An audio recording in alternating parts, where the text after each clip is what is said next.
السلام علیکم۔ ناہید سلطانہ اختر کے ناول زندان میں پھول کی قسط نمبر 13 پیش خدمت ہے۔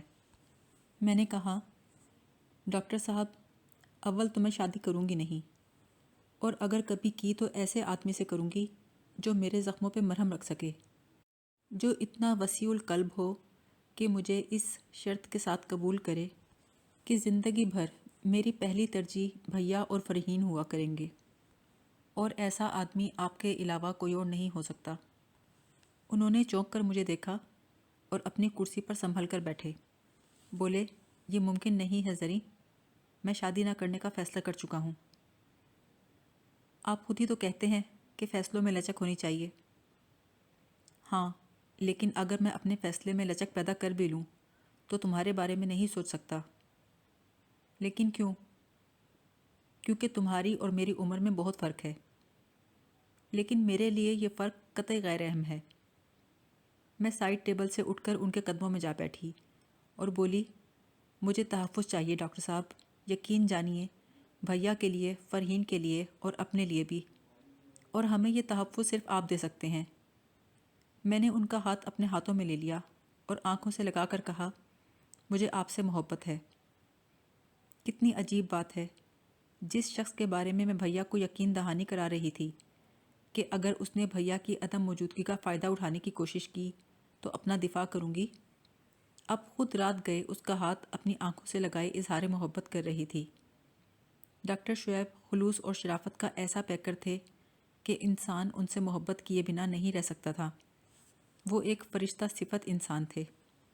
پھر بھی زری، ابھی ان باتوں کے لیے تمہاری عمر بہت کم ہے، ابھی تم اپنی پڑھائی پر توجہ دو۔ میں نے اس وقت مزید بحث مناسب نہ سمجھی اور کمرے میں چلی آئی۔ میڈیکل کالج میں بھیا کا آخری سال چل رہا تھا۔ فرحین 9ویں جماعت کی طالبہ تھی اور میں نے گریجویشن کر لی تھی۔ میری جانب سے ممی کے نام گمنام خطوط کا سلسلہ جاری تھا۔ میرا غم و غصہ ابھی تک ختم نہیں ہوا تھا۔ میں ان سے بدلے لینے کے طریقے سوچتی رہتی تھی۔ اتفاق سے انہی دنوں مجھے فرحین کے اسکول میں ہونے والے ایک ورائٹی پروگرام میں حصہ لینے کا موقع ملا۔ یہ پروگرام سیلاب زدگان کی امداد کے لیے منعقد کیا گیا تھا۔ اس میں ریڈیو اور ٹی وی کے کچھ فنکار بھی شریک ہوئے تھے۔ اسکول کا حال لوگوں سے کھچا کھچ بھرا ہوا تھا۔ پروگرام میں وقفے کے دوران میں ڈاکٹر شعیب کے پاس بیٹھی شربت پی رہی تھی، تبھی درمیانی عمر کے ایک خوش پوش مرد نے ایکسکیوز کرتے ہوئے مجھ سے کہا، میں آپ سے کچھ بات کرنا چاہتا ہوں۔ میں نے کہا، جی فرمائیے۔ بولا، میں کراچی ٹی وی سینٹر کا پروڈیوسر شہباز جمیل ہوں۔ آج کل میں ایک نیا سلسلے وار ڈرامہ کمپلیٹ کر رہا ہوں۔ مجھے آپ کے چہرے میں وہ خوبی نظر آتی ہے جو میں اپنے ڈرامے کی ہیروئن میں دیکھنا چاہتا ہوں۔ آج کے اس ویرائٹی شو میں نے آپ کی پرفارمنس دیکھی ہے، مجھے بہت پسند آئی۔ اگر آپ کو ٹی وی ڈرامے میں کام کرنے کا شوق ہو تو مجھ سے رابطہ کیجیے گا۔ اس نے جیب سے اپنا وزٹنگ کارڈ نکال کر میری طرف بڑھایا اور بولا، اگر آپ آڈیشن دینا چاہیں تو اس نمبر پہ مجھے فون کر لیجیے گا۔ البتہ میں یہ بتا دوں کہ وہ رول بہت زبردست ہے۔ جس لڑکی کے حصے میں آیا وہ ڈرامہ مکمل ہونے تک شہرت پا چکی ہوگی۔ میں نے اس کے ہاتھ سے کارڈ لے لیا۔ وہ بولا، میں آپ کے جواب کا منتظر رہوں گا۔ پھر وہ ڈاکٹر شعیب سے بولا، مداخلت کے لیے معافی چاہتا ہوں جناب۔ اس نے ڈاکٹر شعیب سے ہاتھ ملایا اور چلا گیا۔ فرحین بولی، یہ کون تھے؟ ڈاکٹر شعیب بولے، یہ ٹیلی ویژن کے پروڈیوسر تھے، کسی ڈرامے میں ہیروئن کے رول کے لیے تمہاری باجی کا آڈیشن لینا چاہتے ہیں۔ آڈیشن؟ وہ کیا ہوتا ہے؟ کیمرے کی آنکھ سے پرکھنے کو آڈیشن کہتے ہیں۔ یہ دیکھتے ہیں کہ لب و لہجہ کیسا ہے، ڈائیلاگ کی ادائیگی کیسی ہے۔ فرحین کے اسکول سے واپسی پر میں اس پروڈیوسر کی پیشکش پہ غور کر رہی تھی۔ میں اپنے بارے میں کسی غلط فہمی یا خوش فہمی کا شکار نہ تھی۔ میری صورت ممی سے حد درجے ملتی جلتی تھی۔ اگر ممی خوبصورت تھیں تو یقیناً میں بھی ہوں گی۔ ٹیلی ویژن کے توسط سے میں ممی کی آنکھوں میں آنکھیں ڈال کر انہیں خوفزدہ کر سکتی تھی۔ پہلے میں نے سوچا کہ شوبز کی دنیا میں جا کر اپنی ذاتی زندگی کے بخیے ادھڑوانے سے بہتر ہے کہ گمنامی کے پردے میں چھپ کر جب موقع ملے ممی کو کچوکے لگاتی رہوں۔ لیکن پھر سوچا، چہرہ تو مجرم چھپاتے ہیں، معصوم اور بے گناہ لوگ نہیں۔ مجرم تو ممی تھی، چہرہ تو انہیں چھپانا چاہیے تھا، پر وہ تو ہنس کر دنیا کو فریب دے رہی تھیں اور ہم منہ چھپائے بیٹھے تھے۔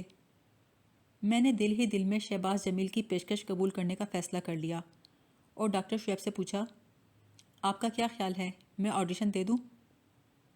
وہ بولے، یہ فیصلہ تو تمہیں خود کرنا چاہیے، لیکن مجھے آپ کی اجازت بھی تو درکار ہے۔ بھائی میری اجازت کا کیا ہے، میں کہوں نہیں اور تم کہو ہاں تو میری کیا وقت رہ جائے گی؟ میں نے کہا، آزما کر دیکھیے، چاہے مجھے ساری دنیا کی تائید حاصل ہو، لیکن ایک آپ کی نہ ہوئی تو میں اپنی ہر خواہش کا گلا گھونٹ دوں گی۔ انہوں نے کہا، میری طرف سے اجازت ہے، لیکن یہ سوچ لو، کیا تم شہرت افورڈ کر سکو گی؟ شوبز میں آنے والے لوگوں کی نجی زندگی عوام کی بن جاتی ہے۔ شخص اپنی سوچ کے مطابق اس میں تصرف کرتا ہے، مداخلت کرتا ہے۔ پھر یہ بھی تو دیکھو تمہاری ممی کا رد عمل کیا ہوگا۔ میں نے کہا، ان کا رد عمل؟ ایک مرتبہ مجھے ڈرامے میں کام مل تو جائے، ممی ٹیلی ویژن کھولتے ہوئے بھی گھبرائیں گی۔ مجھے شہرت کی آرزو نہیں ہے، میں ممی کو خائف کرنا چاہتی ہوں۔ رہی بات مداخلت کی، بھلا ہمیں جانتا ہی کون ہے؟ ممی کے رشتہ داروں نے ہماری شکل تک نہیں دیکھی، ڈیڈی کے رشتہ دار تو تھے ہی نہیں۔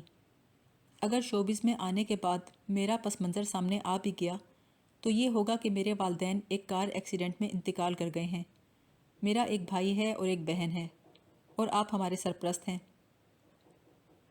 یعنی تم کام کرنے کی خواہش مند ہو؟ جی، صرف ممی کو خوفزدہ کرنے کے لیے کہ دیکھو میں تمہارے ان بچوں میں سے ایک ہوں جن کو تم نے زہر دے کر مارنا چاہا اور ایک تو مر بھی گیا۔ فرحین بولی، باجی کیا آپ سچ کہہ رہی ہیں؟ اچانک مجھے اپنی غلطی کا احساس ہوا، یہ میں نے کیا کیا؟ جذبات کی رو میں بہہ کر ایک ایسی بات بول گئی جو اسے دھیرے دھیرے بتانی تھی۔ فرحین کی آنکھوں میں دکھ، بے یقینی اور حیرانی تھی۔ میں نے اس کا سر اپنے سینے سے لگا لیا اور اس کے سر پہ ہاتھ پھیرنے لگی۔ فرحین نے اپنا سوال دہرایا، باجی کیا آپ سچ کہہ رہی ہیں؟ ہاں فری، میں سچ کہہ رہی ہوں، ممی نے ہمیں مارنے کی سازش کی تھی۔ اس نے پوچھا، کب؟ کیسے؟ مجھے اس کے دونوں سوالوں کے جواب دینا پڑے۔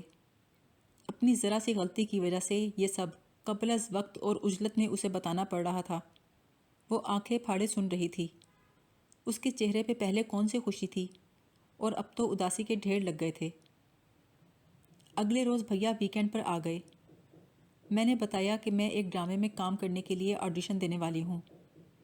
بھیا برف روختہ ہو کر بولے، پاگل ہو گئی ہو؟ ہمارے حالات ایسے نہیں کہ ہم دنیا کا سامنا کر سکیں۔ میں نے کہا، یہ کہاں کا دستور ہے بھیا؟ گناہ گار تو ہنس ہنس کر تصویریں کھنچوائیں اور مظلوم دنیا کا سامنا کرنے سے گھبرائیں۔ میں اپنا فیصلہ نہیں بدلوں گی۔ وہ بولے، میں تمہیں ایسا نہیں کرنے دوں گا۔ میں ایسا ہی کروں گی بھیا۔ زری تم جہنم میں جاؤ۔ وہ انتہائی غصے میں تھے۔ میں نے ان کا بازو پکڑ لیا اور کہا، یقین کیجئے بھیا، مجھے آپ اپنی جان سے پیارے ہیں، آپ کی خوشی کے لیے کچھ بھی کر سکتی ہوں۔ بھیا لجاجت سے بولے، زری پلیز اپنا ارادہ بدل دو۔ نہیں بھیا، میں فیصلہ کر چکی ہوں۔ بھیا کی مخالفت کے باوجود میں نے کراچی کے 2 پھیرے لگا لیے۔ فرحین بھی ہمارے ہمراہ جاتی تھی۔ مجھے آڈیشن میں کامیاب قرار دے دیا گیا۔ شہباز جمیل نے کانٹریکٹ سائن کروانے کے بعد پہلی قسط کا اسکرپٹ دیا اور کہا، اگلے 3 ماہ تک آپ کے شب و روز ہمارے لیے وقف ہوں گے۔ مجھے امید ہے کہ آپ برسوں ٹی وی اسکرین پہ راج کریں گی۔ ایک بات پوچھ سکتا ہوں آپ سے؟ اس روز جو صاحب آپ کے ہمراہ تھے وہ آپ کے؟ گویا میری نجی زندگی میں تاک جھانک کا آغاز ہو گیا تھا۔ میں نے کہا، شہباز صاحب، میرے گھر والوں نے مجھے اسی شرط پر ٹی وی پر آنے کی اجازت دی ہے کہ میں اپنے فیملی میٹرز کو پبلک پراپرٹی بنانے سے گریز کروں گی۔ غالباً شہباز جمیل کو مجھ جیسی نوارد سے اس قسم کے جواب کی توقع نہیں تھی۔ وہ خفیف سے دکھائی دینے لگے۔ ان کے معاون کی موجودگی میں ان کو یہ بات بری لگی ہوگی۔ میں نے کہا، آئی ایم سوری شہباز صاحب، مگر یہ بات مجھے اس لیے کہنی پڑی کہ مجھے گھر سے مشروط اجازت ملی ہے۔ شوبز کی دنیا میں میں اپنے خاندان کی پہلی لڑکی ہوں۔ امید ہے آپ برا نہ منائیے گا۔ شہباز جمیل، جو اتنے لوگوں کی موجودگی میں میری بات پر شرمندہ سے ہو گئے تھے، میری معذرت سے ان کی خفت دور ہو گئی۔ بولے، بالکل نہیں، میں تو خوش ہوا ہوں آپ کی جرات اور صاف گوئی سے۔ ڈرامے کی ریکارڈنگ کا آغاز ہوا میں حیدرآباد اور کراچی کے چکر کاٹنے لگی۔ جلد ہی میں اپنی ساتھی فنکاروں سے بے تکلف ہو گئی۔ خاص کر سارا نام کی لڑکی سے میری بہت دوستی ہو گئی۔ وہ اپنے والدین کی لاڈلی بیٹی تھی۔ اس کے بے حد اصرار پر اور حیدرآباد کے فاصلے کی طوالت سے مجبور ہو کر میں نے اس کے گھر قیام کرنا منظور کیا۔ اس نے مجھے ایک علیحدہ کمرہ رہنے کو دیا۔ اتوار کو میں کراچی پہنچ جاتی، اسٹوڈیو سے سارا کے ساتھ ہی چلی جاتی۔ بدھ کو ریکارڈنگ سے فارغ ہو کر واپس حیدرآباد چلی آتی۔ میں نے وہاں ڈاکٹر شعیب کو ملنے کے لیے آنے سے منع کر دیا تھا، کیونکہ میں ان سے اس طریقے سے بات نہیں کرتی تھی جس طرح کسی انکل سے کی جاتی ہے، اور مجھے یہ خیال تھا کہ تاڑنے والے قیامت کی نگاہ رکھتے ہیں، لہٰذا میں نہیں چاہتی تھی کہ لوگوں کو ابھی سے قیاس آرائیوں کا موقع ملے۔ دیگر لوگوں کی طرح میں نے سارا کو بھی یہی بتایا تھا کہ میری اس دنیا میں صرف ایک بہن اور ایک بھائی ہے۔ ہمارے والدین کا انتقال ہو چکا ہے اور اب ہم اپنے انکل کے ساتھ رہتے ہیں۔ ہمارے انکل کیا کرتے ہیں، ان کے کتنے بچے ہیں، اس بارے میں نہ تو سارا نے کریدا نہ میں نے اسے کچھ بتایا۔ یہاں فون کی سہولت موجود تھی، لیکن میں نے ڈاکٹر شعیب اور فرین کو کبھی فون نہ کیا۔ یہ اندیشہ موجود تھا کہ سارا کو کوئی بات پتہ نہ چل جائے۔ البتہ بھیا کو میں فون کرتی رہتی تھی، لیکن ڈرامے کی پہلی قسط ٹیلی کاسٹ ہونے کے بعد انہوں نے نہایت درستگی سے مجھے فون کرنے کو منع کر دیا، کیونکہ جب سے بھیا ہاسٹل میں تھے ہم گاہے بگاہے ان سے ملنے آتے رہتے تھے۔ ہاسٹل کے لڑکے میری شکل سے واقف تھے، انہوں نے مجھے پہچان لیا تھا۔ جس شب میرے ڈرامے کی پہلی قسط آئی میں باقاعدہ حیدرآباد گئی۔ فرین میرے پاس ہی بیٹھی تھی۔ ٹی وی لانچ میں ماسی اللہ رکھی، غلامو اور چوکیدار بابا بھی آ گئے تھے۔ ڈاکٹر شعیب نے کلینک وقت سے پہلے بند کر دیا۔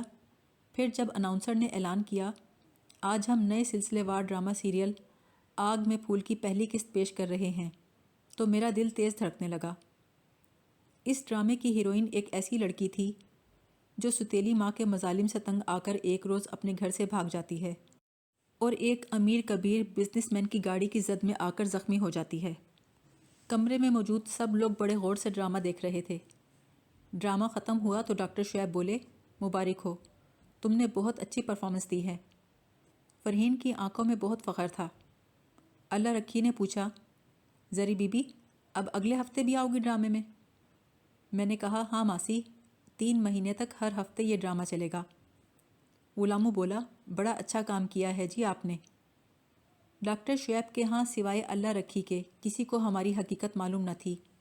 ہمیں یہاں آئے 8 سال ہو چکے تھے۔ شاباش کہنا چاہیے اللہ رکھی کو، اس کی اعلیٰ ظرفی اور قابل اعتماد ہونے میں کوئی شک نہ تھا۔ میں اسی کے آسرے پر فرحین کو چھوڑ کر کراچی چلی جاتی تھی، ورنہ ڈاکٹر شعیب تو بہت مصروف تھے اور میں فرحین کو نوکروں کے رحم و کرم پر چھوڑ کر نہیں جا سکتی تھی۔ کھانے سے فارغ ہونے کے بعد میں نے ڈاکٹر شعیب کو شبہ خیر کہا اور سونے کے لیے چلی گئی۔ فرحین بستر پر موجود نہیں تھی۔ مجھے اندازہ تھا برآمدے میں جا نماز پر بیٹھی ہوگی۔ میں دبے پاؤں چلتی اس کے پیچھے چلی گئی۔ وہ ہاتھ اٹھائے دعا مانگ رہی تھی، یا اللہ میرا قد باجی جتنا کر دیں تاکہ میں باجی جیسی خوبصورت لگوں۔ یا اللہ مجھے گھر سے نکلتے شرم آتی ہے، پلیز میرا قد بڑھا دیں۔ وہ بہت بے بسی اور آرزو مندی سے دعا کر رہی تھی۔ میرا دل کٹ کے رہ گیا۔ ابھی چند دن پہلے ہی ڈاکٹر شعیب نے مجھے بتایا تھا کہ وہ فرحین کو لے کر ٹیلر کے گئے تھے تو وہاں ایک بچی نے اپنی ماں سے کہا، مما ہم نے ایسی چھوٹی سی عورت سرکس میں دیکھی تھی نا۔ اس سے پہلے کہ وہ کوئی ریئیکشن دیتے اور احتجاج کرتے، اس عورت نے اپنی بیٹی کو سختی سے ڈانٹا اور ڈاکٹر شعیب سے معذرت کی۔ یہ بات سن کر مجھے اس وقت بھی افسوس ہوا اور اب بھی ہو رہا تھا۔ فرحین کو چھوٹی سی عمر میں کتنے کرب سے گزرنا پڑ رہا تھا۔ میں خاموشی سے واپس پلٹی اور بستر پر جا لیٹی۔ سائڈ ٹیبل کی لائٹ بجھانے کو ہاتھ بڑھایا تو میری نظر ایک مخملی ڈبیا پر پڑی۔ اسے کھولا تو اس میں ایک نازک سا طلائی سیٹ چمک رہا تھا۔ اس کے نیچے ایک طے شدہ کاغذ بھی تھا۔ وہ تحریر میں لاکھوں میں پہچان سکتی تھی۔ لکھا تھا، ڈیئر زری، زندگی کے ایک نئے رستے پر پہلا قدم مبارک ہو۔ میں تمہارے تابناک مستقبل کے لیے دعا گو ہوں۔ یہ چھوٹا سا تحفہ براہ راست لے کر تمہیں وہ خوشی نہ ہوتی جو تم اسے اپنے سرہانے پا کر محسوس کرو گی۔ فقط شعیب۔